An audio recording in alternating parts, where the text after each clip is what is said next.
Hello, beauty babes. So I am on a quick break in between clients right now, and I was supposed to drop this episode on Wednesday, and I'm so sorry, guys. I actually had recorded it, but I had to keep stopping and like pausing the recording because the nail shop next door to me, I don't know what they put in their washer the other day on like Tuesday, but it was banging around so loud. You know that annoying banging when it's like unbalanced, and it was like knocking against the wall. And so that's why I posted on Wednesday. I was like, hey guys, I know you're supposed to have a new episode, but I'm still editing. That's because none of the freaking editing software that I could find that was free and not going to cost me an arm and a leg, none of them would let me take like 2, 3, 5, 6 minute clips and like upload them as one video. Every time I found something that I could do that, it ended up editing those clips and making them shorter and putting weird transitions and musics. And it was more like doing that for reels or for like Instagram stories and stuff like that. Like it wasn't to be able to snip a bunch of videos together to make one long video for uploading. And normally when I do my podcast, I am at home and I'm not using like my handheld camera or my cell phone. So I just sign in to Riverside FM. I start my podcast and then I can record the video and pause it and stop it and do whatever I need to within that platform. And it's also great because it allows my guests to join remotely and they can join with just audio or with video and audio. And I love the platform. I wish there was something like that. But now that I'm thinking about it, why didn't I download the Riverside FM mobile app or the tablet app? I never even thought about that until just now. Any hooter.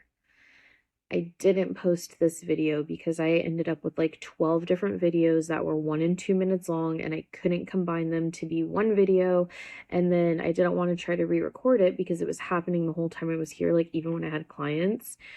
So then I tried to re-record it at home, and it's just a different vibe. Like when I'm at home, I don't want to have like a full face on, and I don't want to record if I don't have to. So I like recording here at the beauty space because it's quiet, like right now, and I'm the only one here. And yeah, so I figured I would do this kind of like FaceTime style, so it feels a little more intimate. I tend to do interview style when I have like my guests. Um, and sometimes I just have to do it that way because they're remote and we're not in the same location when we're recording. Shared space area for people to go and like focus. They have like different little pods that are probably like the size of the closet I keep my towel warmer and stuff in, to where you can pay a monthly fee. So I think I'm gonna do their 1 week trial. It's free for, excuse me, it's free for a week, and then $29 a day when you want to use it just for like a daily pass. Or if you know you're someone that is going to be there every single day, it's like a $200 a month membership, but it comes with like a snack bar that's loaded with all kinds of snacks and like little coffee makers and stuff. And I think the fridge has like drinks and waters and stuff in it. And then the podcast studio is like set up, like it's got like the blank background and you can sit across from each other and you've each got your own mic that you can like plug into your devices and stuff like that. So I think just for like local in town, I might try to record um the next couple of episodes all on the same day if I can make it work, and go spend $30 and just try it out for a day because it looks like a really cool space. It's called Mindshare Club, MIND, like your mind, and then share club. And it looks really awesome. So, yeah, I'm excited. But what I really wanted to talk about, and I'm not going to get into too much detail because I'm going to talk more in depth about this topic when we catch back up with my friend Danny. She was on the podcast as episode 3, I want to say. Maybe 2, but she was on one of my other episodes and she was talking about how she missed being in hair and why she had to step away from being behind the chair because of the allergy that she developed while she was pregnant. And lo and behold, now she is back to doing hair. She's getting ready to like restart her business, and I'm gonna kind of have her ask, not ask, but I'm gonna ask her to tell us kind of what her thought process was when it came to relaunching her career. And then I'm going to compare it to how I launched my career from zero. Because there's a difference when you're starting in the beauty industry as a virgin and starting as someone who is a seasoned veteran. So I'm curious to see if we looked at things the same way, because again, she had to find a space. I'm pretty sure she kept her cosmetology license and renewed it even though she wasn't working. And then she had to re-get her insurance and like do all the things that I just had to do. So we're gonna go more in depth about both of our experiences. This little 15-minute episode was just to say hi and just to show my face to all of you lovely beauties, and just to kind of tell you I didn't forget about the back bar. I was gone for a while. I had some family issues right after I graduated from beauty school. And then I had more family issues because we ended up having somebody pass away. And that kind of consumed my world for several weeks. So, but your girl is back. We're slaying brows and lashes and doing facials, and I am excited to be working. So, some things that you need to know when you are looking for places to hang your beauty license. And these are things that seem like common sense. And I know that if I would have just slowed down and not been so excited and so gung ho with the couple of things I was hung up with, I probably would have had a better experience, because it took me a few tries. There was tons of places I fell in love with online, and then I knew they were out of my budget. There were a couple of places that I signed contracts with, that after I signed the contract, with my family things happening, I ended up having to break those contracts. And I communicated with the owners and I did things according to how you're supposed to do them. So big shout out. If you ever break a contract, please be respectful. Like, I know it sucks and I felt so embarrassed having to break those contracts, but because I communicated and I was upfront before I even broke them, like, hey, I'm having X, Y, and Z things go on. If this keeps happening or it takes a turn for the worse, unfortunately, I am going to have to break my contract. I'm not there yet, but I can let you know in a couple of weeks once I have more information about X, Y, and Z. You know, like, I was super communicative with those people. So we ended on good terms. There's no hard feelings, nothing personal with any of the prior owners who I had entered contracts with. So I just want to say that here. But yeah, have a budget in mind and a geographical location, but don't get hung up on it, baby. Like, if you know there's a part of town and it's this big and that's where you want to be, you gotta look on the perimeter. You've gotta like be willing to take a chance, because when you're a solo esthetician or a solo cosmo or a nail technician and you're trying to go into this business and be your own boss and like rent a suite or a chair or a space, you're gonna have to be open-minded, because it is a rough world. And especially in Tucson, the majority of all of our private room rentals that are very nice and have all the amenities, they're in franchised salon suites like Sola and Phoenix and a bunch of other different ones.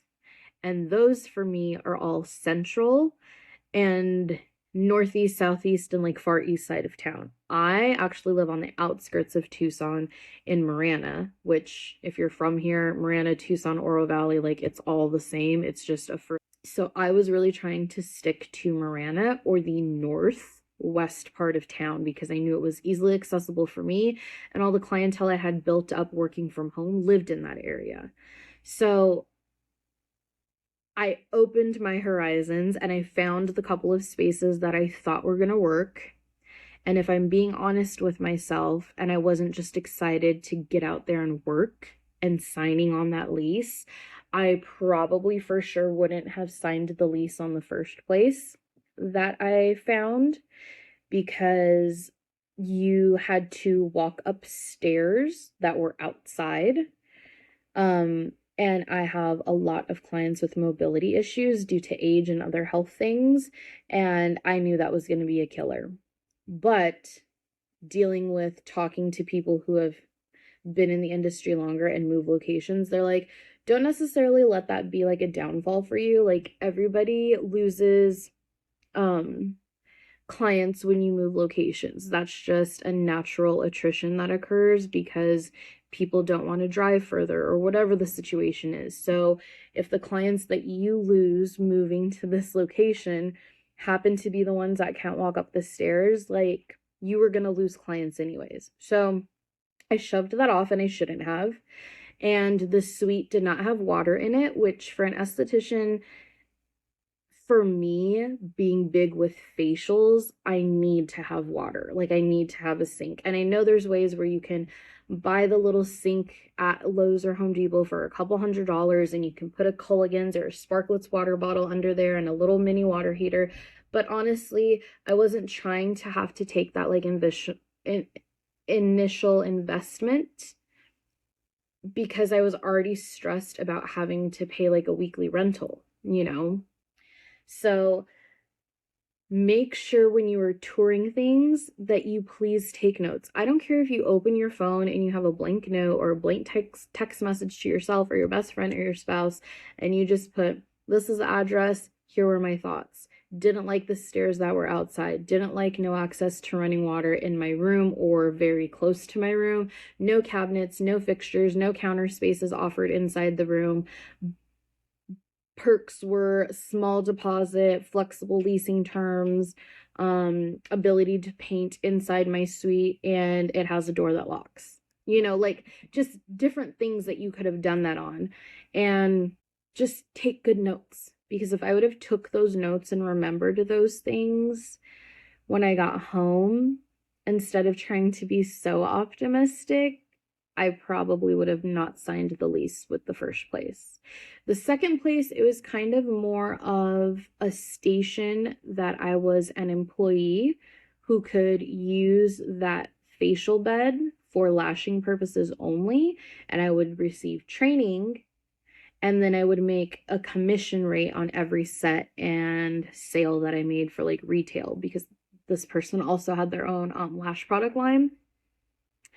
And that would have worked if I wouldn't have had the calamity of shit happening, where when my stepdad did pass away, I had already set up to meet with this person and to start working in that lash studio and to get the training, and then I couldn't do it because I was in another state dealing with the death of a family member. And then when I got back, her availability had changed, and then we were getting into the holidays, and so things didn't work out. And that's ultimately why me and that location talked, and I was like, look, it's not gonna work out.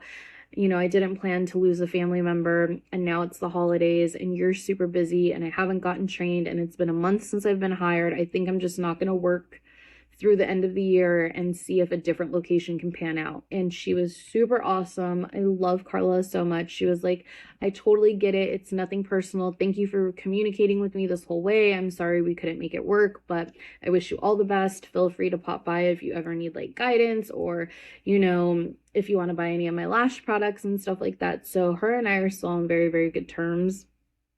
The other one we are, but like, she does a lot of like non-esthetician things, you know, so like in the state of Arizona, body contouring, teeth whitening, fine line tattoos, permanent makeup, none of that is under our board of cosmetology.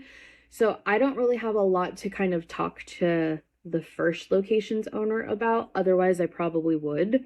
With the second one, because I am just getting into trying to lash full time and bring on a clientele for that. her and I have just constantly been bouncing like ideas off of each other and stuff. So yeah.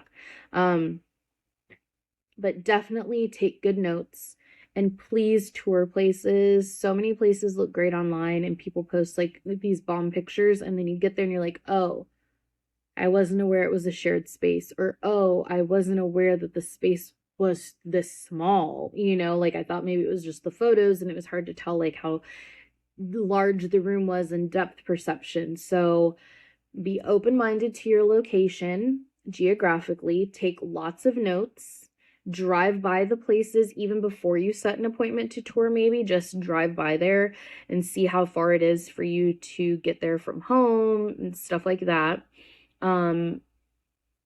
And then set up actual tours of places that mark off a lot of boxes. Don't waste your time going and looking at something that the only thing it fits is your price point. Because if you know that going into that before you even tour it, that the only thing that's good is the price point, you're going to be putting yourself in a situation that the minute you're in it, you're going to regret it. And also, when you do find something that works for you, if in your mind you're like, this could work for a few months, hopefully with my ambition and my optimism, I'm going to outgrow this space, but it'll work for now. That's fine. As long as you're signing an appropriate lease for the goals and things that you have set, there's nothing wrong with outgrowing spaces. And any owner that you're renting from, if you start thriving and you're so busy and the space isn't working, especially if you're somebody like me who's in a shared space, it's working because the other girl I share the space with who does the permanent makeup, she's never here. I haven't even met her in person yet.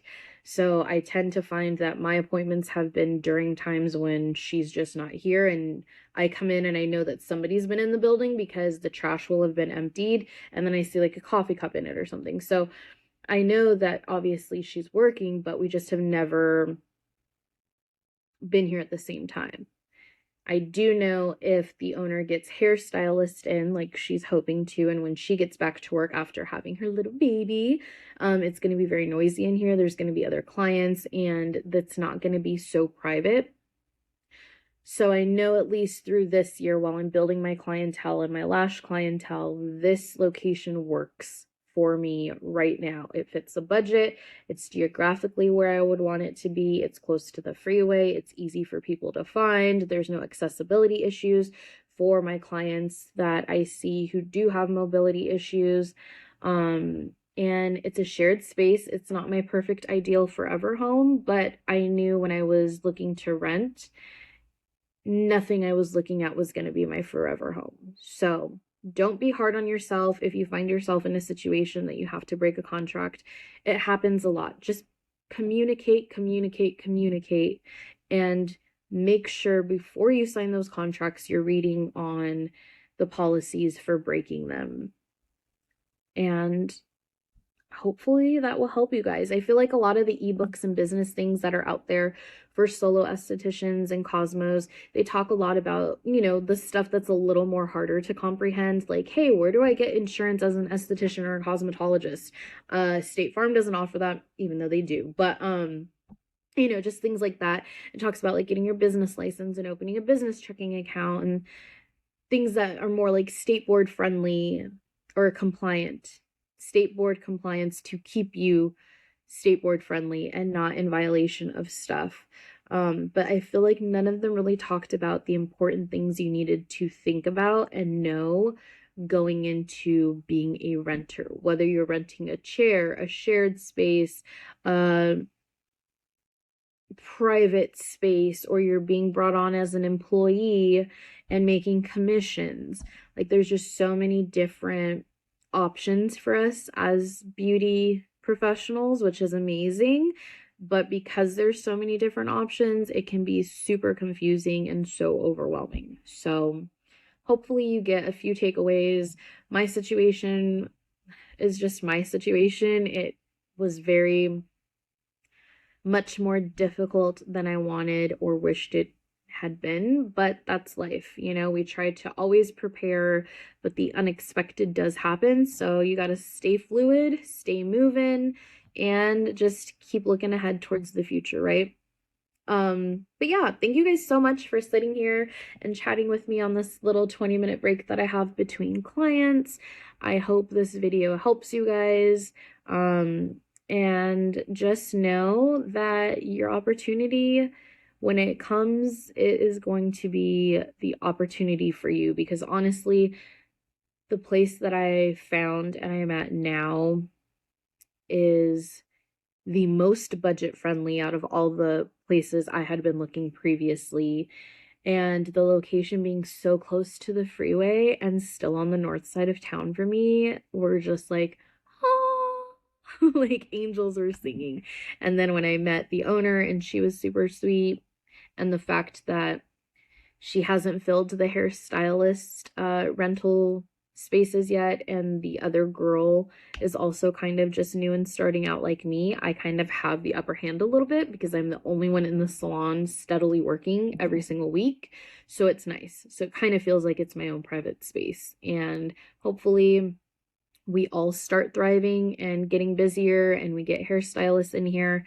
And hopefully, as that happens, my clientele grows to where I can afford a private space that maybe costs a little bit more. So, you know, you just got to stay mobile. You've got to have a plan, a backup plan, and then an alternate route in case nothing is working out in the moment, right? You got to have fail safe, got to have that secondary parachute. Um, but if you enjoyed this content and you've seen my other two episodes with my bestie, who's also a wedding planner, Jess Robertson of J. Robertson Events, or like I mentioned, Danny Valentine, she's a licensed cosmetologist. She was on my other previous episode as well. She's getting back into hair, so I'm so excited to catch up with her and compare our stories and how we are launching our businesses, you know, rookie to veteran comparison. So stick around, like, subscribe, follow us on Instagram and Facebook. And yeah, thanks for being here, guys. I appreciate you so much, beauty besties, and we will catch you next time. Bye bye.